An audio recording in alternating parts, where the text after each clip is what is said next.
Thank you, Mr. Speaker and members. This is the final day of Sexual Assault Awareness Month. How fitting that the Texas House of Representatives unanimously passed House Bill 2706 yesterday, and with today's third reading vote, we'll have passed bills to implement all 11 recommendations of the Sexual Assault Survivors Task Force out of the Office of the Governor. I want to thank you, members, for this strong statement of support for a collaborative and coordinated response to sexual violence experienced by adults and children in Texas that supports survivors and ensures justice is served. Ms. Niave, for what purpose? Mr. Speaker, does a lady yield? Does the lady yield? I do. She yields. Thank you, Representative Howard. I want to thank you for filing this legislation and wanted to share with our fellow Texans the significance of what the Texas House is doing today. On average, can you share with us the number of reported sexual assaults that we have in Texas each year?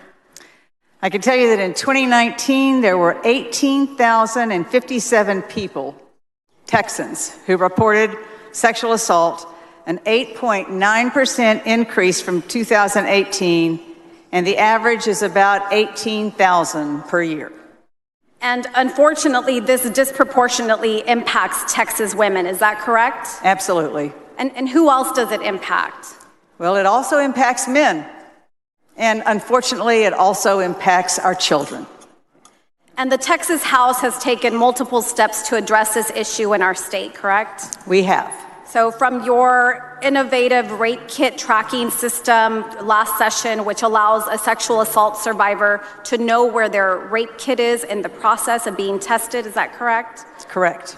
As well as the Lavinia Masters Act that was passed, that I had filed and we passed, which creates strict timelines so that a rape kit is timely submitted for testing within 90 days instead of sitting on a shelf untested for more than 20 years, like in Lavinia Masters Act case. Is that correct? Absolutely, and thank you for your excellent work on that. No, thank you, and it's a team effort, and because of all of the work that we've done here in this House and together, according to data from DPS, the rape kit backlog in Texas since last session has been reduced by more than 80%.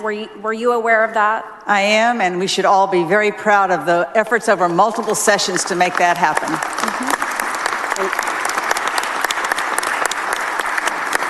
And in addition to those successes, you, the Appropriations Committee members, the chairs, all of the leaders, and the House has prioritized sexual assault survivors by allocating more than $50 million to tackle this issue. Is that correct? It is correct. And can you talk to us about other funds that we have allocated?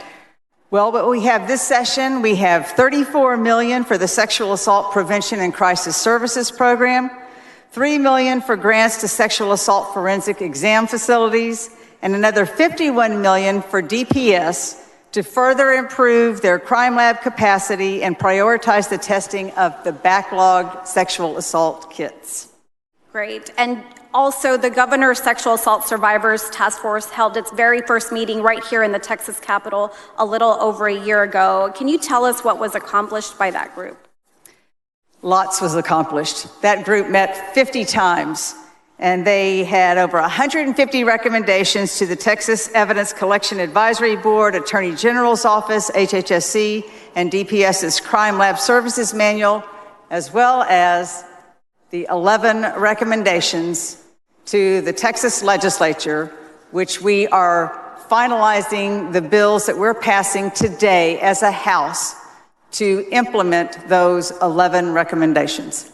And with those 11 recommendations that we're passing as a House, on this day, what is the impact or the significance of Sexual Assault Awareness Day on this day? Well, this is the 20th year of this Sexual Assault Awareness Month. This is the final day of that month. It is extremely significant that we as a body are passing these reforms today. Thank you. And we have an opportunity to double down on that progress and keep Texas, keep this House at the forefront of sexual assault reform. I want to thank you so much for your leadership on this issue, Representative Howard. And thank you, Representative Niave, for yours as well. And members, I am so proud of this body. There's so many things that we do that I know we get in conflict about, but this is one of the things we've come together on, multiple sessions now. And we can all be very proud of what we've done and what's happening as a result of our efforts in this state. So with that, members and Mr. Speaker, I move passage.